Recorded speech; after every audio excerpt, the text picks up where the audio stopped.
Forza Horizon 5's first expansion dropped this week, and it gives you the opportunity to go off-road. Properly, very off-road, and onto the iconic orange plastic tracks that you know from the Hot Wheels toy sets. There's already a whole game dedicated to Hot Wheels though. Hot Wheels Unleashed serves up all the plastic that you can, but probably shouldn't, eat. At the time that I'm making this video, Unleashed is on sale on both PlayStation and Xbox, making the full game about the same price as Forza's paid expansion. So, is one of them redundant? Which one should you buy? Just who has the hottest wheels?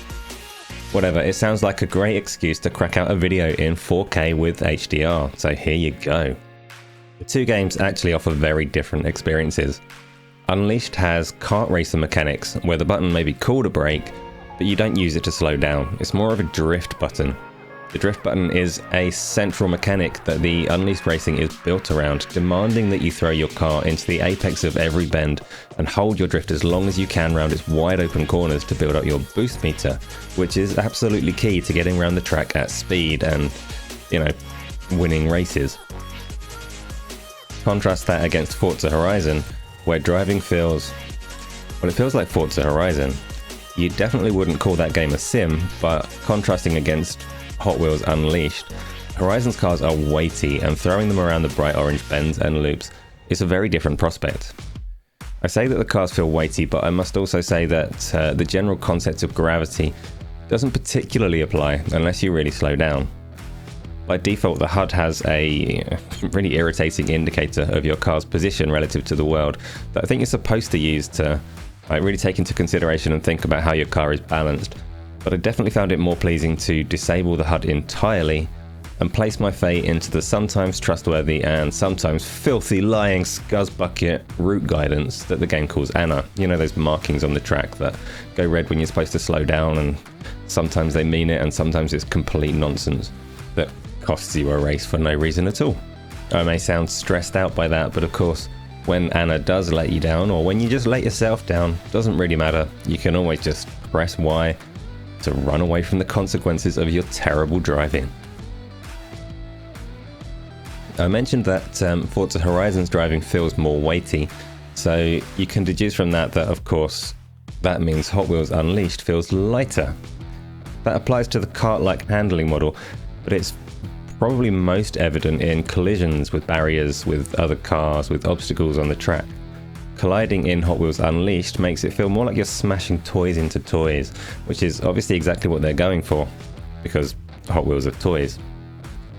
The whole vibe is also reflected in the track design, with much more of an emphasis on hazards and boost pads than you'd get in Forza Horizon.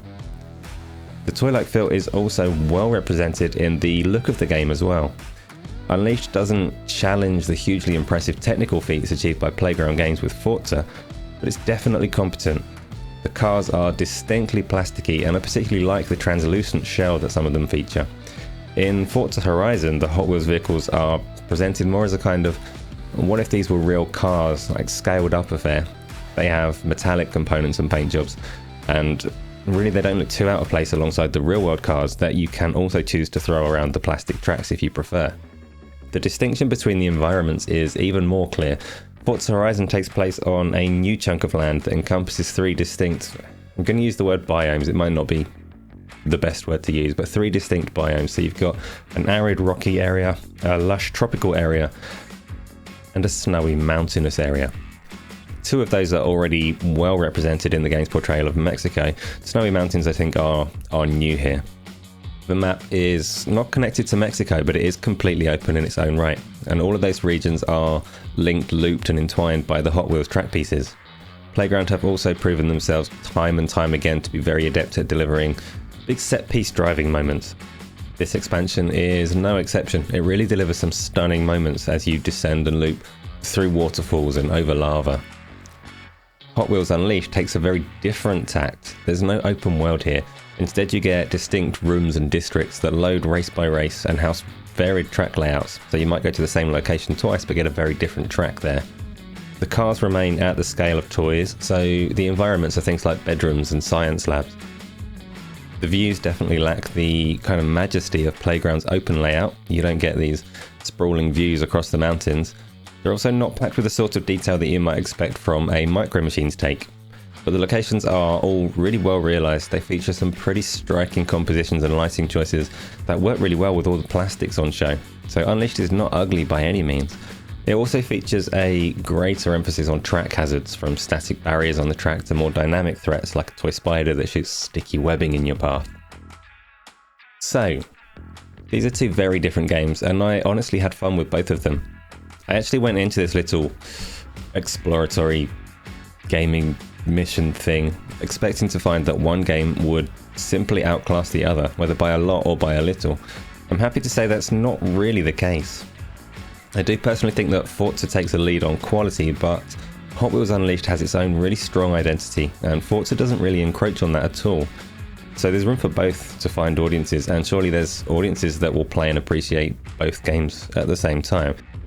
Not literally at exactly the same time, like one controller in each hand. I mean, you can play one game, and then play the other game, and have fun with both, just like I did. In terms of which one you should go and buy, I was never realistically going to dictate that to you. I'm simply not that pompous. Sorry to disappoint you if that's what you were hoping for, but no, it's your money. You can choose what to do. Hopefully this video has helped a little bit in any decision that you make. Hope you found it worth watching. Let me know which game that you prefer.